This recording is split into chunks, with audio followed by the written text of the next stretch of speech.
What's up, YouTube? American Prepper here. I know I'm going on a roll with these videos. I just had a bunch recorded and I just thought I'd upload them. So yeah, today I'm going to talk about some good New Year's resolutions for preppers, and you can implement them, and you should implement them ASAP and not put them off like most people do New Year's resolutions. But yeah, so let's get right into it. On the previous video I talked about physical fitness, so obviously that's one, but I'm not gonna, that's not what I'm gonna go over in this video. This is more survival skills. So number one, put together a first aid kit, learn first aid, and just know how to use a tourniquet and all that kind of stuff. You can have the best gear in the world and 3 years of stored food, but if you are hurt and sick, you may not live long enough to see your way through.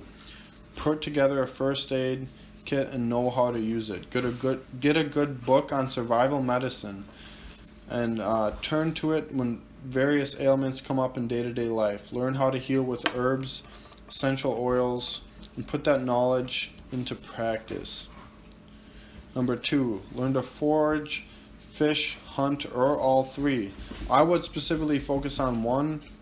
I mean, if you have a community that can help you out, then that's a different story, but being able to supplement any diet with some extra protein is very helpful, and hunting and fishing is not as easy as it may look on the Outdoor Life channel. You know, in some areas it can be even more challenging because the game and fish are just not that plentiful. You know, you have to really know how to, track an animal and all that kind of stuff. So that's something you should get into. Number three, learn multiple ways to start a fire and keep it going. A lot of preparedness sites promote learning how to start a fire, but also, not just starting the fire, but keeping the fire going is very important. Practice keeping your fire going for hours at a time in all sorts of weather conditions. Starting the fire is honestly the easiest part. Number four, locate local sources of water and learn to filter and purify the water without a life straw. That's important because anyone can grab a life straw, those straws that purify the water for you, anyone can do that. But you have to get creative, and you have to know that if you do drink the water, you won't get dysentery and you won't get sick. So that's a good skill.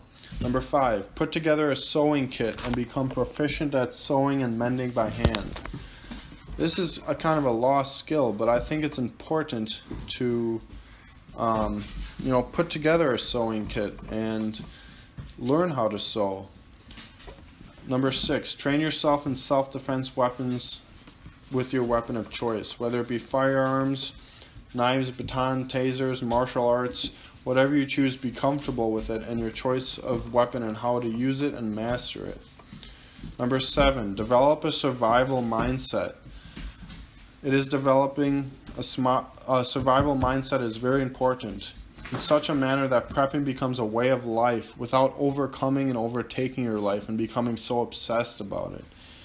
Being aware of your surroundings is a big part of your survival mindset, as it is learning coping mechanisms for dealing with disasters, sickness, pretty much anything else that does not go right or life in the world.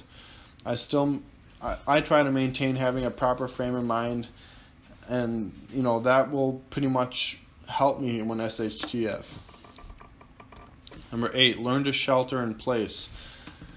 Wilderness survival will become a last-ditch effort for many. Not many people are just going to go randomly into the woods. A lot of people might even have that same idea, and it might not even be safe. This is why it's important to learn how to hunker down and wait out the event in your shelter of your own home.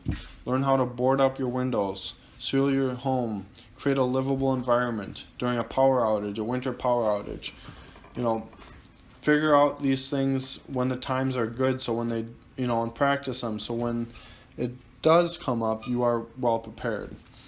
Number nine, learn to cook from scratch using simple ingredients and how to preserve food. Most people eat out, and they just grab something from the grocery store and make it real quick, some hamburger help or whatever, but scratch cooking is fun, and it's really delicious. It's a skill it's a good skill to learn. And then you also eat healthier, and it's better for you at the end of the day. And there's tons of even YouTube videos and books on this kind of topic, so I'd recommend getting into that. Number 10, learn some blue-collar trades or skills. I think that's pretty important. Learn to work with your hands, whether it be woodworking, plumbing, welding, blacksmithing, whatever. Learn to work with your hands and get dirty. Number 11, build a library of books that you can turn into a reference when the grid is down. You know, a lot of people have a digital library, but it's important to have print books as well. The last one is think outside the box. You know, need to get something done and don't know how to do it?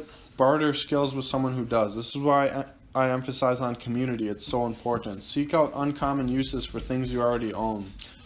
You know, just think outside the box. Think like no one else is thinking. And that's what I'm going to try to do on this channel, is think more outside the box than just an average prepping mindset. But I'm going to try to think outside the box a little bit and bring some more unique content for you guys. So with that being said, thanks for watching. If you liked the video, like and subscribe, and I'll see you in the next one.